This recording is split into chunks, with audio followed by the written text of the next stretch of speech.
Hey everyone, and thank you for tuning into LearnCast. My name is Saara, and today we will be discussing environmental value systems.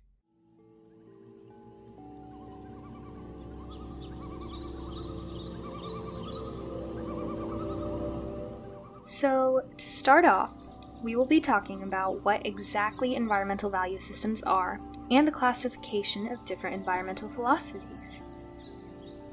An environmental value system is a worldview or paradigm that shapes the way an individual or group of people perceive and evaluate environmental issues. This is usually influenced by cultural, religious, economic, and socio-political background. So to classify these different environmental philosophies, we like to organize them into three main groups: ecocentrists, anthropocentrists, and technocentrists.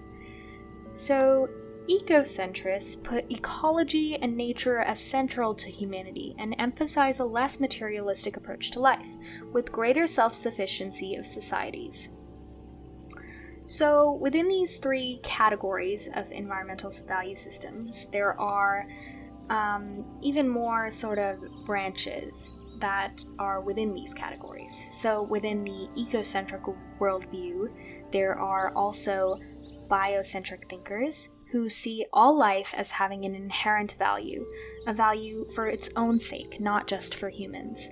So animals are not just for hunting and eating, trees are not just for logging, lakes are not just for fishing, but rather they all have a natural value that is separate from anything humans consume or use them for. Another part of the ecocentric worldview is deep ecologists, who put more value on nature than humanity itself.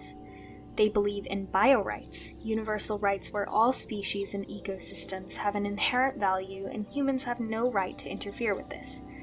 Deep ecologists would like policies to be altered to reduce our impact on the environment, which includes a decrease in the human population and consuming less.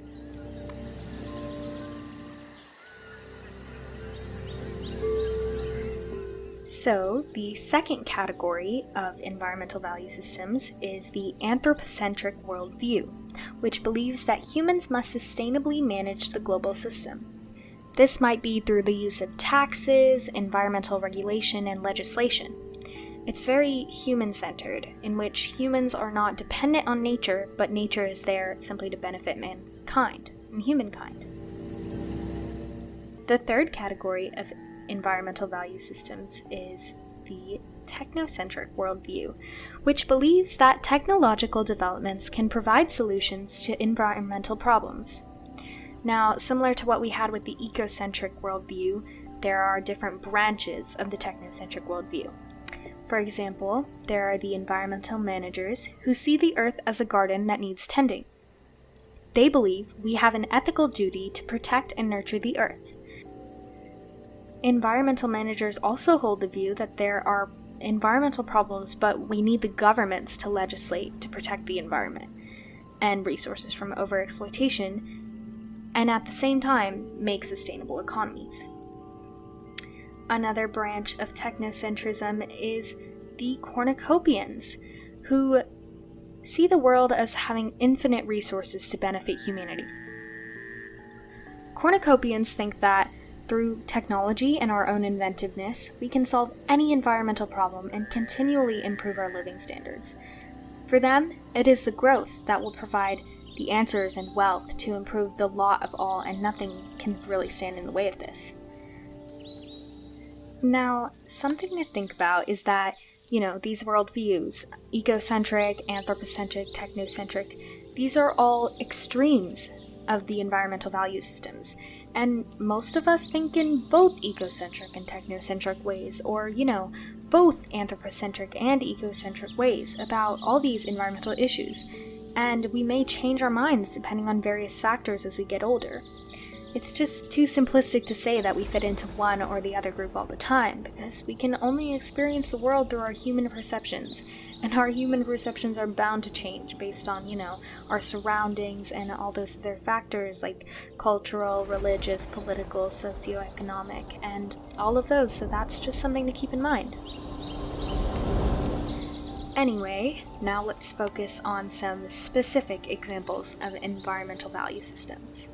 So one would be Al Gore, our former US Vice President, who was and still is very involved in environmental issues, particularly climate change, as he demonstrated with his 2006 documentary titled An Inconvenient Truth. This documentary raised awareness of climate change and clearly stated that global climate change was a result of greenhouse gases released by human activities, and that we had to act as this is a moral issue. So to me, that sort of sounds like an ecocentrist worldview, and I think that it would also perhaps categorize into the biocentrist worldview, because he's talking about how, the human activities are infringing upon the natural rights of nature, and that this is morally wrong. So that sort of correlates to biocentrism to me. Now, on the flip side, George Bush, when he saw this documentary, responded doubtfully, and he said that we should focus on technologies that enable us to live better lives and protect the environment through the use of those technologies.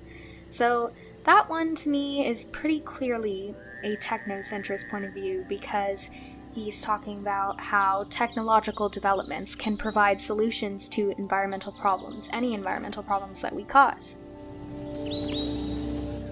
So, to reiterate, an EVS is a worldview or paradigm that shapes the way an individual or group of people perceive and evaluate environmental issues. There is a spectrum of EVSs that go from ecocentrist to anthropocentrist to technocentrist. If you want to learn more about EVSs, it may be interesting to find out where your own beliefs lie on the spectrum of environmental worldviews. Do you think nature has an inherent right to exist and we must protect it at all costs? Or do you think any environmental problems we cause can be solved by our developing technology? Either way, knowing your EVS can help you better understand how your upbringing has influenced your worldview.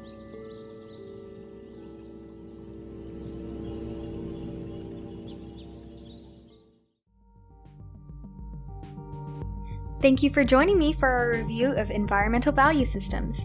Be sure to follow us on Spotify, subscribe to our YouTube channel, and check our website to stay up to date with the latest releases.